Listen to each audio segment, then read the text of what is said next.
Envie de vous faire chouchouter après une petite séance de sport? On va préparer ensemble une super synergie à base d'huiles essentielles pour vous décontracter après l'effort.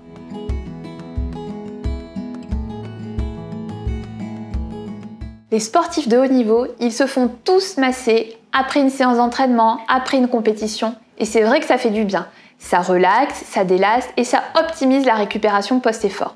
Sauf qu'on n'a pas tous la chance d'avoir un kiné personnel dédié après sa petite séance de sport. Mais par contre, on peut compter sur nos huiles essentielles pour préparer une synergie qui va vraiment nous décontracter et nous relaxer après l'effort. Quelles sont les huiles essentielles sur lesquelles on peut compter?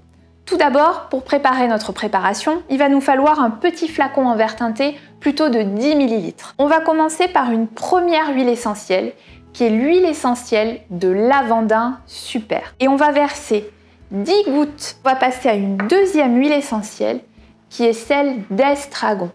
Et vous allez verser cette fois-ci 5 gouttes dans votre flacon en verre teinté. Troisième huile essentielle sur laquelle on peut compter, c'est l'hélicryse italienne. De la même façon que pour l'estragon, comptez 5 gouttes.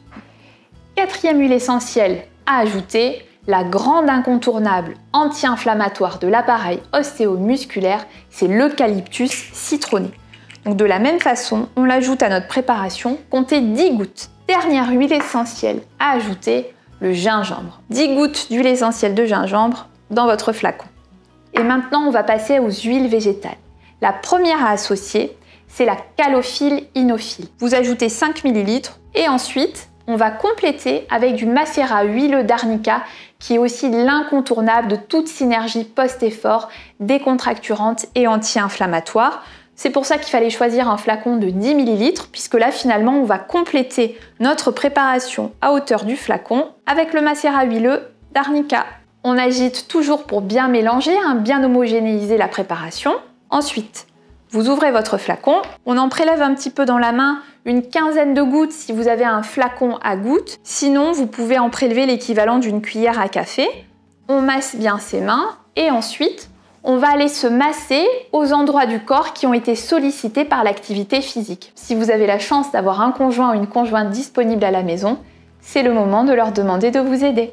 Évidemment, en complément, il faut bien vous hydrater après l'effort. Choisissez plutôt une eau qui soit riche en bicarbonate et associez-lui un jus de fruits comme un jus d'ananas qui est riche en sucre mais aussi en potassium, ce qui va véritablement optimiser la récupération post-effort. Cette synergie va vraiment vous aider à vous relaxer et à décontracter les muscles après l'effort. Et je vous dis à très bientôt sur Doctissimo.